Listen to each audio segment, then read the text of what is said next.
Welcome to the Richard Sherman podcast. Make sure you like and subscribe to the Volumes YouTube channel to get more content. We coming at you 2 times a week. Subscribe now. Welcome back to the Richard Sherman podcast. You know what time it is. It's that time of the night, Sunday night. Mitchell. Overtime. We had 84-yard run? Josh Jacobs taking over, Rich. The folks that are happy in Seattle are the Josh Jacobs fantasy football owners, and that's probably about it, man. I mean, holy cow, he ran all over the Seahawks, Rich. This was a crucial game for the Hawks, and they lost it to a now 4-7 Las Vegas Raiders. Your thoughts, man? Let's just kick it off right from here. Well, the sky was falling for the Las Vegas Raiders. And they decide the team obviously hasn't quit. They haven't given up. Seattle, was never in control of this game. It was a back and forth game, the whole game, and the defense. It seemed they made a stop on Jacobs in regulation, and he fumbled the football. The referees determined that forward progress was stopped. That was a huge play in the ball game. Both teams made huge plays, but none bigger than that run. And I got to see the tape, but I don't know what the heck happened. But Josh Jacobs, 303 yards from scrimmage. Like, what? 303? The Raiders defensive line decided to just be a beast the whole game and dominate the run game and not allow your boy Kenneth Walker outside of the one touchdown to really sniff anything. It was really an outstanding game. And I mean, you still got solid play from Geno. So it wasn't like, he just played a terrible game. He threw for 328. 2 touchdowns. He threw 1 interception. Could have been 2 interceptions, but you think when you throw 27 for 37, 328, 2 touchdowns, you think you win in that game. DK Metcalf, 11 receptions for 90 yards. Quandre, 2 picks in the first quarter. You would think you win that game, but my goodness, the time of possession was very slanted, and that seemed to be. I mean, they wore him down.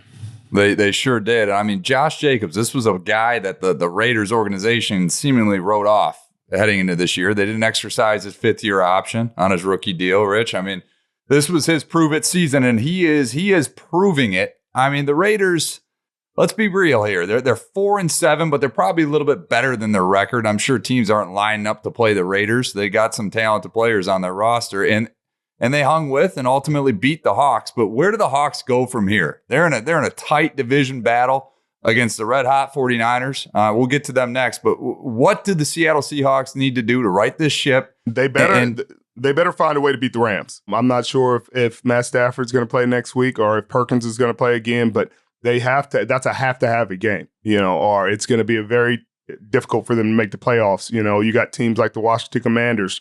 Heineke. They believe in him. Ron Rivera said, I don't know what's going on. I don't know about the analytics, but this team plays better when he's at quarterback. And that's the truth. You can see that. Some things you just can't measure. And that's one of them. So the Seahawks better get it together. Are they going to find themselves with a very good, season compared to what expectations were, but a missed opportunity? Let's stick in the NFC West. I mean, we've seen the San Francisco 49ers dominate of late. Their offense was a little off, but their defense has just been, game after game, has been getting healthy. And your boy, Nick Bosa, comes up clutch at the end of that game, Rich. Nicholas John Bosa again. Mitchell, every week, it's like cliche. I could go to sleep and wake up. If the San Francisco 49ers have played and Nick Bosa played the whole game, he's likely going to have a sack of the quarterback. Or he's going to have a lot of holding calls and chips and things of that nature. But a key ingredient to that, the 49ers get their 4th win in a row, their longest streak since 2019, when we went 8-0 to start the season. The 49ers defense ranks 1st in points per game, 1st in yards per game, 1st in rush yards per game. My goodness, sounds like a pretty good defense. Wait till Eric Armstead returns. I forgot about Eric Armstead. Yeah, a lot of people, but didn't forget about him? The San Francisco 49ers. And he's coming back, Rich. Crazy statistic for this 49ers team. I don't know when the last time this has been done. But since week 7, the 49ers have allowed exactly 0 points in the second half. Mitchell, I told you at the beginning of the season, Mitchell, this could be the best defense in football. They are complete. All three levels of the defense have big-time playmakers, all-pro, Pro Bowl type players. Talanoa Hufanga will likely find himself on a Pro Bowl team this year with the way he's been playing. Fred Warner has been an all-pro, Pro Bowler. Nick Bosa has been a Pro Bowler. Charvarius Ward may find himself on a Pro Bowl team this year. And Dre Greenlaw is playing as well as anybody. And with that kind of talent, and then you inject Eric Armstead back, and then you potentially get Javon Kinlaw back, and the depth and like severity of dealing with that defensive line just gets worse. And you see teams wavering through down the stretch. And the 49ers are all of a sudden getting healthier. They're 4-0, getting healthier and healthier and more and more dangerous. This should have been a game that the Saints stole. You know, their defense played well enough. They held the offense in check. Jimmy Garoppolo played a solid game, 26 of 37, 222, 1 touchdown, no turnovers. But they were stagnant at times. They weren't scoring points. And the defense stood up. The Saints haven't been shut out since 2001. It's been 20 years, over 20 years since they've been shut out. And you know who it took? It took them seeing Nicholas, John, Bosa, and Fred Warner, and the boys, Jimmy Ward. And guess what? Guess what, Mitchell? What's that, Rich? Mitchell, it's going to be trouble when they all get fully healthy. Ugh! I know you're happy and all, high on this defense, but let's be real. They're playing Andy Dalton, Rich. I mean, come on. This was a game they'd probably lose if they were playing my Detroit Lions, who could slap 14 on the board on them. Come on. I hear you. But guess what? They got a good game next week. They play Mike McDaniel. He's coming home. Okay. So, Richard, what does this team have to do to get their offense back to humming, to win this next game? Because this is going to be a true test. I know you like Miami. I do like Miami. I like the way Tua's playing, but you know who I like better, Mitchell? Nicholas, John, Bosa, Mitchell. It's not going to be easy. Tua been playing really good football. They've been playing good offensively. They got Hefe. I think he got a little banged up today. But they got to deal with this 49ers defense, who's going to be even more stout with Eric Armstead coming back fresh. Eric Armstead hasn't played since like week 6. He's going to be fresh. His ankle's healed up. His foot's healed up. It's going to be a tough game for him. It's a Monday night game, so they get a little bit more of a rest. They were kind of lethargic through this game coming from Mexico, but they just got to execute better. We got to call it better. They're rusty. They're rusty. You play a game, you don't practice a lot because Kyle's trying to take care of his players. They got to do better. But you know who did ball out today, Mitchell? Can I just say it for you, Rich?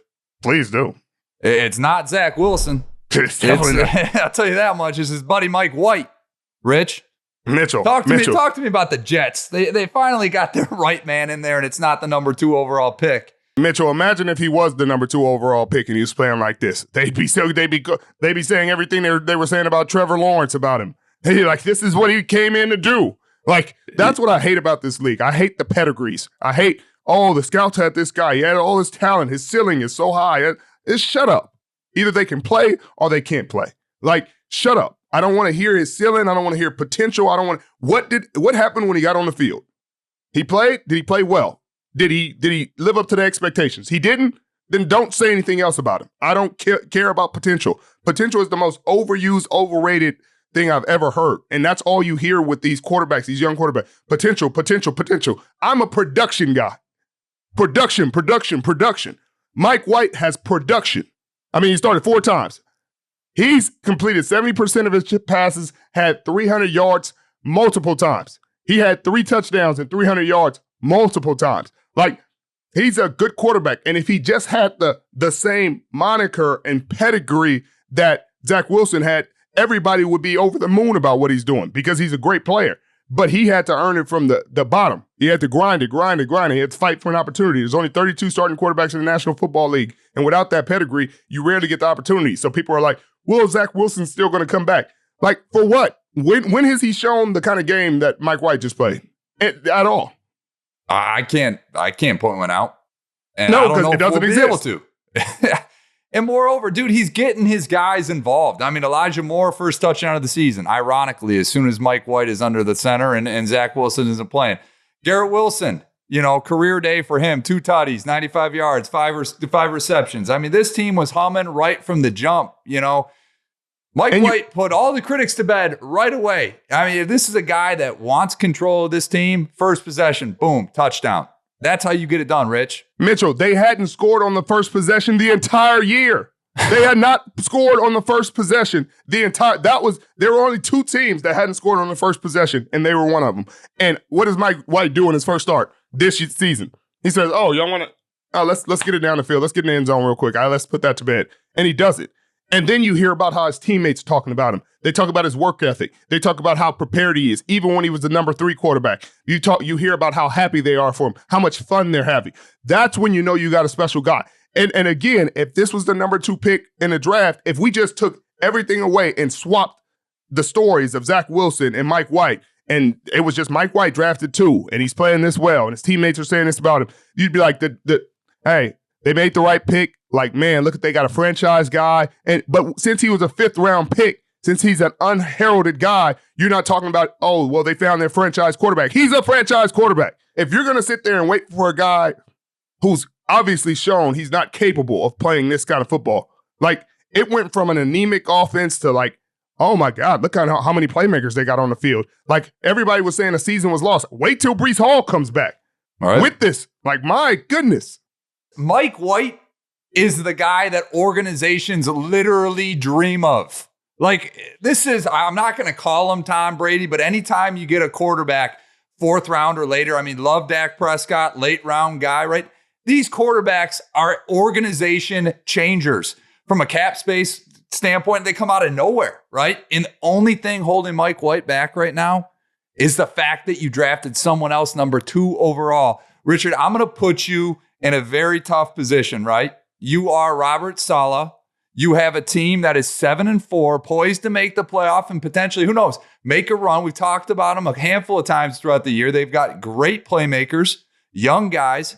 What do you do with this quarterback situation going forward? That's not a tough situation, Mitchell. That's not tough at all. I go with Mike White. I know he gives my team the best chance to succeed. I know my team is confident in him. I know he's better for the locker room. I know he's better for my defense. You heard Sauce talking about the defense like, hey, man, we were talking on the sideline. We ain't got that long of a break during the game and so long because they don't have long drives with Zach Wilson. He's not going to complete the normal everyday passes. The running backs aren't getting check downs. You see everybody's hitting on all cylinders, and they got a chance. I guarantee you the Minnesota Vikings, the Buffalo Bills, the teams that they're about to face in the upcoming weeks are definitely not as comfortable or confident as they were when Zach Wilson was playing. They beat the Buffalo Bills with Zach Wilson playing. Mike White's going to be a whole different animal for them to deal with. Whole different animal. No question. Richard, I want to transition to another Wilson. Russell Wilson. And we'll keep it brief here because I don't want this to be all about Russell Wilson. I mean, this Broncos team is probably the biggest letdown of this season. But there was a clip from today's game that went viral. One of the defensive linemen for the Broncos, I can't remember his name right now, but got in Russell Wilson's face. And you talk about wanting to play for a teammate like the Jets are with Mike White right now, right? And now you're talking with a defense that is number 1 in red zone defense, playing in supporting cast for an offense that is number 32 in red zone offense. And finally, the frustrations are starting to boil over. Talk to me about what's going on within this Broncos organization. You called it from the jump of the season. I'm just going to let you take it. It's different when the quarterback comes in and he's a rookie. He's a young guy and he struggles. And everybody can understand that. You know, you'll see guys have more patience. They'll have more understanding. They'll just say, hey, man, he's a young guy. He's going through he's learning. He's doing this. You're like, okay. But you see this stat floating around that they would have been 9-1 if they had just scored 18 points in every ball game. They've been 9-1 if they averaged 18 points.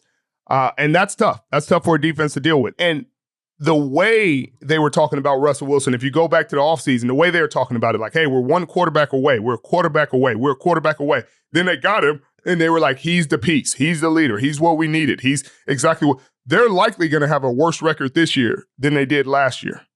And they traded for him, and I told you, they signed him to the big deal before they ever saw him play. And that is troubling for a team in general. Like, sure, the teammates, nobody's going to say anything while it's happening. They're like, okay, you got the franchise quarterback. Like, things are good. Like, cool. But as adversity comes, as things kind of fall apart, as they have over the last, and he's not playing well, then the doubt starts to creep in, the anger starts to creep in, the frustration, the lashing out starts to happen. And you'll see it likely more and more throughout the season because that defense has played well enough to win some of these games this year, and they've struggled and they've lost. You know, you get in a game where you've given up one touchdown in the game and you lose the game. It's frustrating. And so that's what's going to be hard for this team going forward, is that there is so much given to him so early on without, like, it's proven. Like, when I got to San Francisco, your reputation precedes you. I'm an all-pro. I'm a Pro Bowler. I'm a guy. But you still got to put it on tape. You can't go out there and play bad. So during the Super Bowl year, I'm an all-pro. I'm a Pro Bowler. Like, I've put it on tape again. I've reminded you. I've done it in front of you. So now the respect level is back to where it should be, the acclaim. Otherwise, they're just telling you about, man, I used to watch your videos. You used to be such and such and such. You used to be, man, I used to watch such and such. No, watch me now. I'm balling. And so that's the hard part for that defense, is that they're playing at a high level and it's going without reward.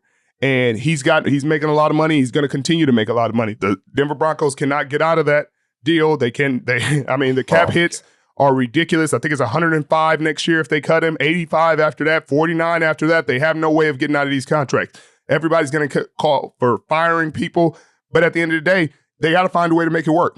They have to find a way to make it work. And the Seattle Seahawks are benefited right now. Seattle Seahawks traded him, and right now they're sitting at the number 3 draft pick in the next draft, and I'm sure they're pretty happy with that.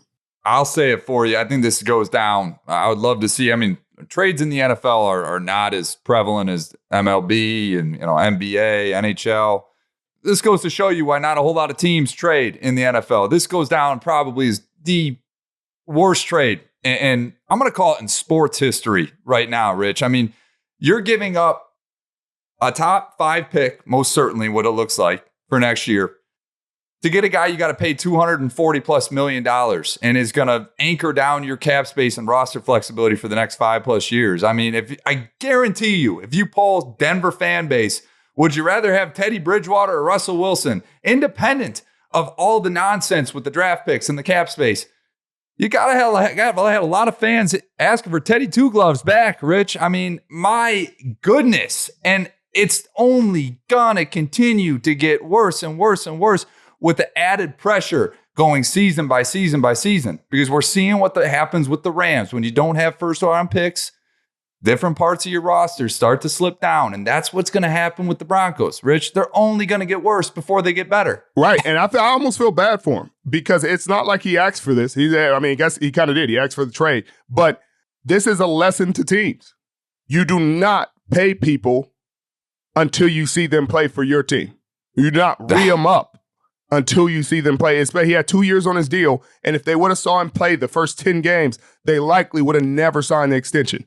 They likely would have never extended him. They would have been like, hey, okay, we see what we got. It's unfortunate. We can cut our losses or we can eat it. We can move on from this. It goes down as a bad trade. But they compounded it exponentially when they gave him such a big deal and locked him in so long term that they can't do anything. You can fire Hackett. You can fire everybody and say, oh, we fired the coaches. Well, you're still stuck with the same team, and it's not a roster that a good head coach is going to say, I'm excited to go in there and deal with that roster. It's a good defense. It's got playmakers on the defense. You got playmakers on the offense, but it's not coming together well. And it's very few coaches that'll step into that situation and be like, hey, I'm ready to take the helm. So it's like, no matter what, you're sitting there saying, fire, fire, fire, fire. That's not always the answer. The grass ain't always greener.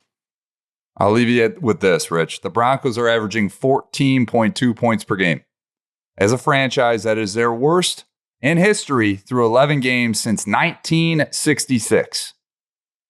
That is that. Now I'm going to take you to a quarterback, and you've already referenced him, that a team is happy to play for. Taylor Heineke. These Commanders look somewhat for real. Mitchell, you keep messing with it. It almost happened to Tom Brady a few years ago on a Super Bowl run. He ran into Taylor Heineke, and he almost got sent home. by a kid nobody knew, nobody expected, a little gunslinger, and he's out there playing with no fear, and he's still that guy. He gets to the playoffs this year. He's already beat the Eagles.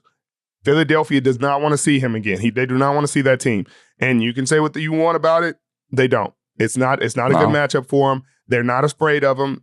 Obviously, Jordan Davis will be back. They got Sue now. They got reinforcements. But they're gonna make life very difficult for somebody if they play them in the first round of the playoffs. Nobody's gonna go and say, "Hey, man, we want to see the Washington Commanders and get this easy win."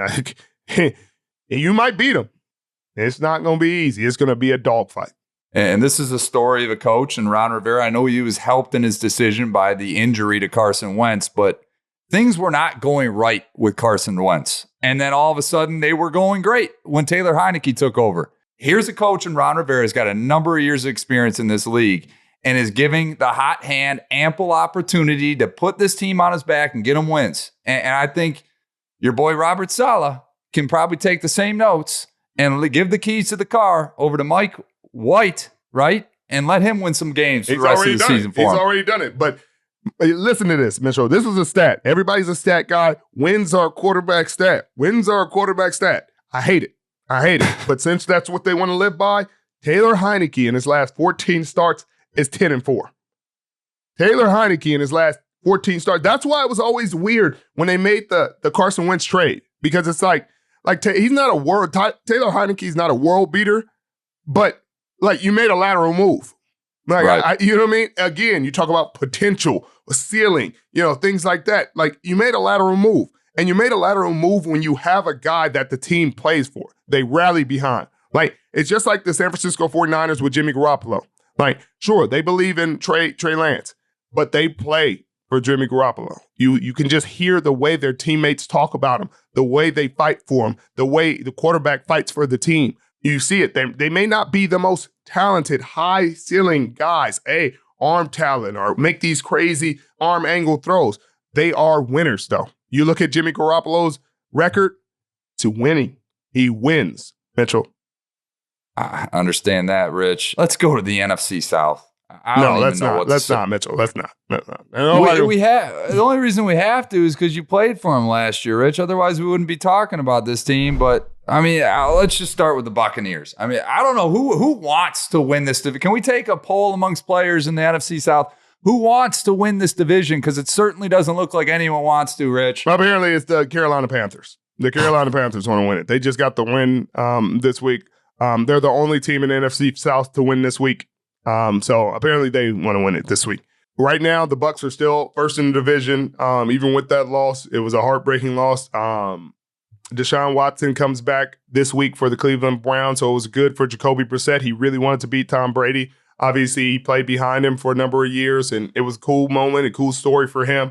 But it's just unfortunate for that Tampa Bay Buccaneers team who they're getting more and more beat up throughout the season. They lost Tristan Wirfs, their starting right tackle, who has been a foundational piece. He has not missed games. Sure. He does not miss games. He is foundational. You know he's going to be there, and you know he's going to play well. So thankfully, they got some positive news in that respect, that it's not as serious as they thought. But still, for him to get beat up with that offensive line already so beat up, they're hoping Ryan Jensen comes back, who would be an enormous boost for them. But you got to tread water until then. Like, things will get better, but you got to win in the meantime. You got to find a way to pull these games out. And they had a chance. They had a chance in regulation to pull it out. They had a chance to make better decisions in terms of how they use their timeouts. And they just didn't.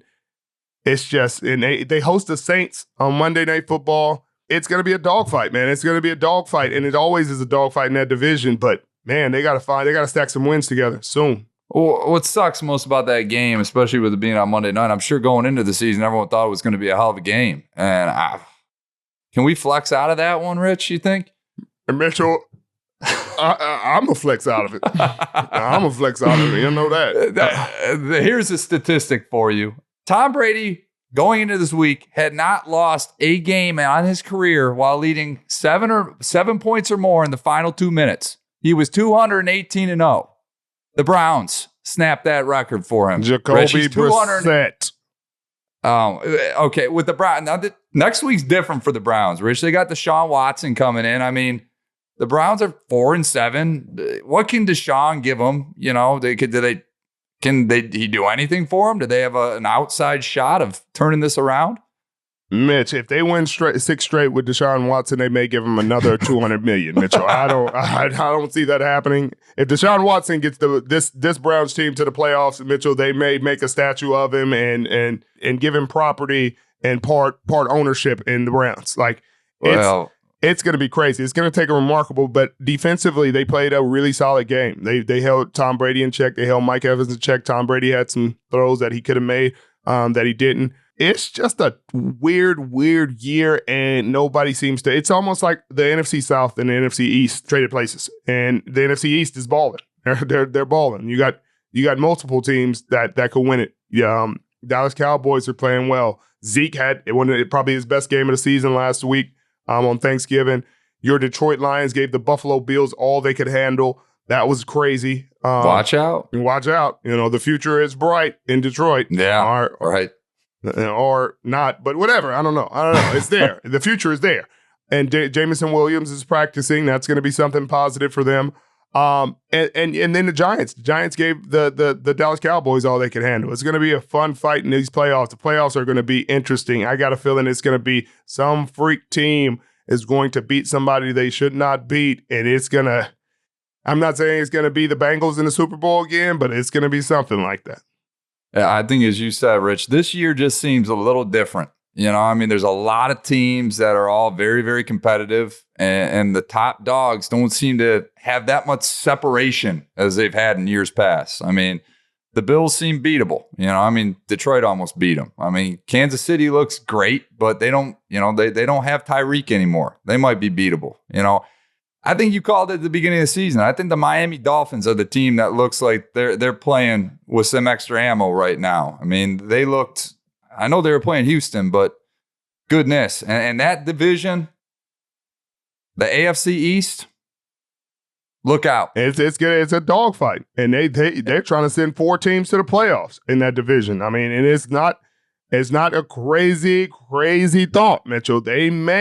They could. I mean, and you're going to be in Foxborough next Thursday, Rich. I mean, you got finally a big-time game, Thursday Night Football, Buffalo at New England. Mitchell, it's a freaky scenario where those New York Jets win this division and get a home game in the playoffs. Mitchell, I want it. Twitter may implode, and I may help it implode if that happens. But there are scenarios where it could happen. Buffalo has been beatable. The Miami Dolphins have some very tough games down the stretch. They have a tough schedule. They have to beat the 49ers. You know, they lose that game, they're 4 losses.